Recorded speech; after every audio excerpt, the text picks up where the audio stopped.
Hey second graders, this is Miss Godley. This week I'm going to be working with you on writing.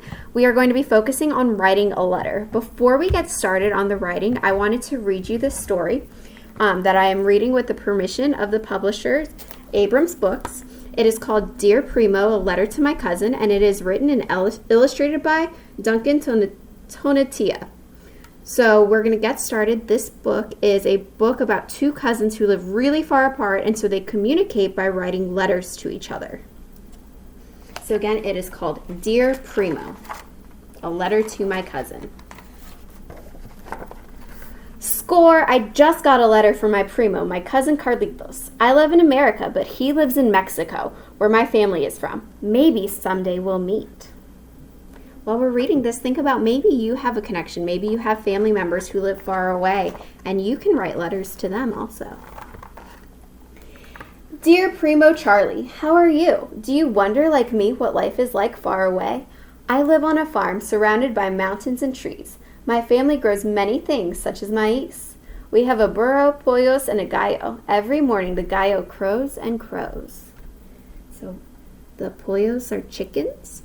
The burro is a donkey, and the gallo is a rooster. And maize is corn. Dear Primo Carlitos, I live in a city. From my window, I can see a bridge and the cars zooming by. I can see skyscrapers, too. Skyscrapers are building so tall, they tickle the clouds. At night, all the light from the city look like stars from the sky. Every morning, I ride my bicicleta to school. I ride it past the perros and past the nopal. So the perros are the dogs and the nopal is the cactus. I ride the subway to school. The subway is like a long metal snake, and it travels through tunnels underground. At recess time, I play football. My friend passes me the ball, I kick it with my foot, and if I score, I yell, "Goal!" You can see they're playing soccer here.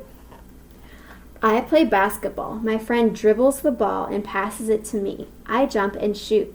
The ball goes swoosh, nothing but net. I want you guys to take a second and think about, what do you guys like to play at recess?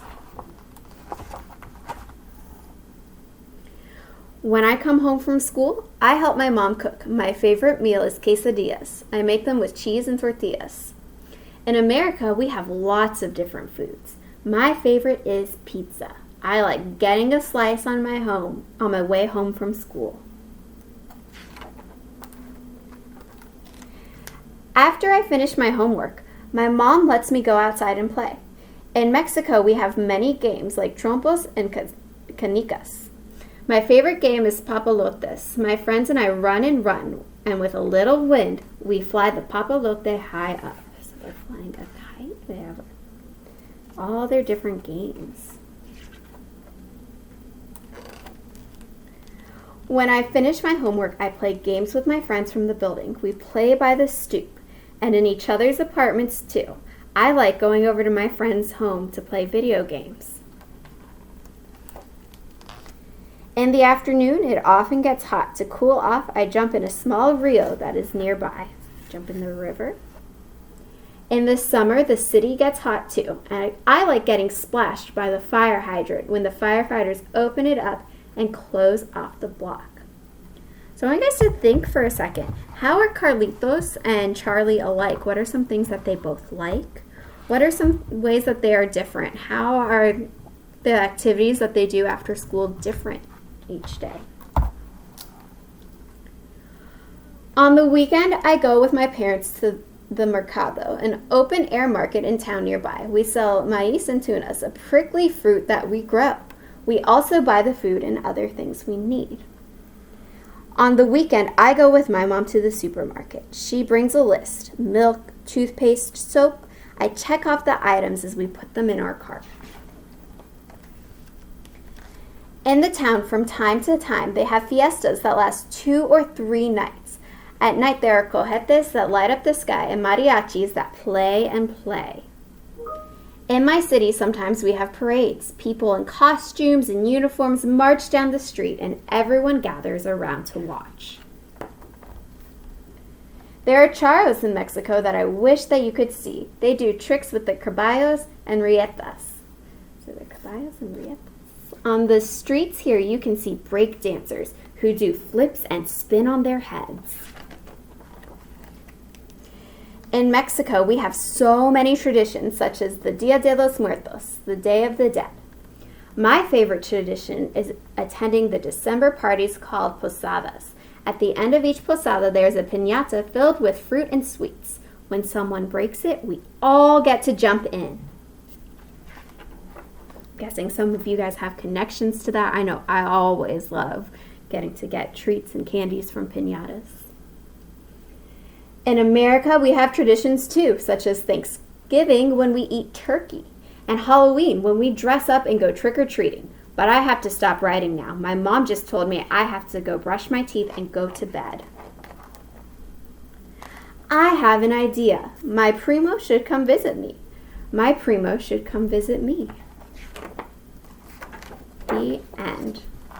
So in this story, Charlie and Carlitos use letter writing to communicate with each other, even though they live really far apart. We, earlier in the year, learned a little bit about writing letters. So we are going to continue to practice that today, and actually all this week, and go through the writing process to write our own letters. So you might remember the very first stage of the writing process is to brainstorm, and that is when you start to make your ideas and start to plan your writing. So that is what you're going to do today. There is a graphic organizer in Blackboard that you can use to help you with this. What you're going to do is you're going to start by choosing your audience. Who is it that you want to write to? Do you have a family member that lives far away that you want to write to? Is there even a family member in your house that you might want to write to? Do you want to write a letter to a friend, a teacher? Is there anyone in your life that you want to write a letter to? Your first step is going to be to pick that person, and that is going to be your audience. That is who you are writing to. The next step is going to be to think of some things that you might want to ask them. So questions you might want to know. You might want to know how they're doing. Maybe you want to know what they've been doing with all of this extra time at home. Think of around 3 questions that you could ask them. And then the final step for today for your brainstorming is to think about 3 things that you want to tell them. Do you want to tell them that you miss them? Is there something really cool that you've done in the last few weeks that you want to share with them and tell them more about? Is there something that you've been doing or something that you're feeling that you want to share with them? So any 3 ideas of information that you want to share with them, things you want to tell them, that is going to go on the other side of your brainstorming paper. You're going to write 3 questions and 3 things that you want to tell them. And then tomorrow we're going to continue with the writing process and start our drafts of our letters. So I'll tell you a little bit more about that tomorrow when I have another video for you guys to watch. So go ahead, start brainstorming your letters. I'm so excited to hear what you are writing about. And tomorrow we will start drafting. See you guys tomorrow.